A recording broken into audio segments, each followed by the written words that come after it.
తెలంగాణ కాంగ్రెస్ కూడా ముచ్చెమటలు పట్టిస్తోంది. కింద మీద పడి ఇక్కడ కాంగ్రెస్ వాళ్ళు రేవంత్ రెడ్డి గారు మీడియాను మేనేజ్ చేస్తూ విషయాలు బయటికి రాకుండా ఆపుతా ఉన్నారు. కానీ ఆ మబ్బులు కూడా తప్పకుండా 4-5 రోజుల్లో విడిపోతాయని నేను అనుకుంటాను. గవర్నమెంట్ డబ్బులు గవర్నమెంట్ అకౌంట్ల నుంచి అక్రమంగా ఏ కారణం లేకుండా సరిగ్గా పార్లమెంట్ ఎలక్షన్ కు ముందు 180 కోట్ల రూపాయలు దారిమల్లినాయి. కర్ణాటక ముఖ్యమంత్రి స్వయంగా సిద్ధరామయ్య గారు అసెంబ్లీలో ఈ వాల్మీకి స్కామ్ లో భారీ ఎత్తున డబ్బులు దారిమల్లినాయని ఆయనే ఒప్పుకున్నారు. అందులో హైదరాబాద్ లోని 9 బ్యాంక్ అకౌంట్లకి 45 కోట్ల రూపాయలు ట్రాన్స్ఫర్ చేశారు. దీని మీద ఎంక్వైరీ మొదలు కాగానే ఏమైందో ఏమో తెలియదు కానీ వాల్మీకి కార్పొరేషన్ అకౌంట్ సూపరింటెండెంట్ ఆఖరికి ఆత్మహత్య చేసుకున్నాడు.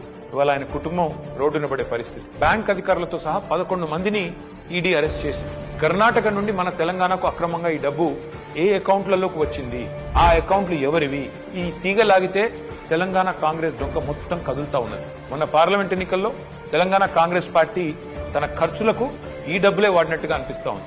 4.5 కోట్ల రూపాయలు నేరుగా V6 బిజినెస్ అనే కంపెనీకి ట్రాన్స్ఫర్ అయినట్టుగా ఆధారాలు ఉన్నాయి.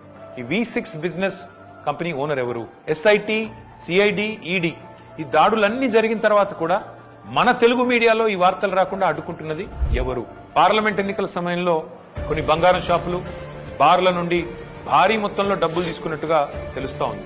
వారికి కాంగ్రెస్ పార్టీకి ఉన్న అనుబంధం ఏంది? ఇవన్నీ కూడా బయటికి రావాలి. కర్ణాటక ముఖ్యమంత్రి సిద్ధరామయ్యను గనక పొరపాటున తొలగిస్తే పక్కన ఉన్న తెలంగాణ సర్కారు కూడా కూలుతుంది అని ఈ మధ్యనే కర్ణాటక మంత్రి సతీష్ జరికోలి అంటున్నారు.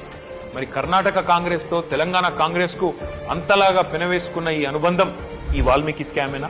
ఈ వాల్మీకి స్కామ్ లో భారీ మొత్తంలో వాటా తెలంగాణ కాంగ్రెస్ నాయకులకు కూడా చేరిందని ఆధారాలు దొరికినా ఈడీ ఎందుకు మౌనంగా ఉంటుంది? అసలు తెలంగాణ కాంగ్రెస్ నాయకుల మీద దర్యాప్తు జరగకుండా రక్షిస్తున్నది ఎవరు? పార్లమెంట్ లో గాయ చేసుడు తప్ప బయట మాత్రం ఏమీ తమ సొంత పార్టీ అవినీతి మీద నోరు విప్పని రాహుల్ గాంధీ ఖచ్చితంగా నోరు విప్పాలి. ఈ వాల్మీకి కార్పొరేషన్ గుట్టు విప్పాలని చెప్పి నేను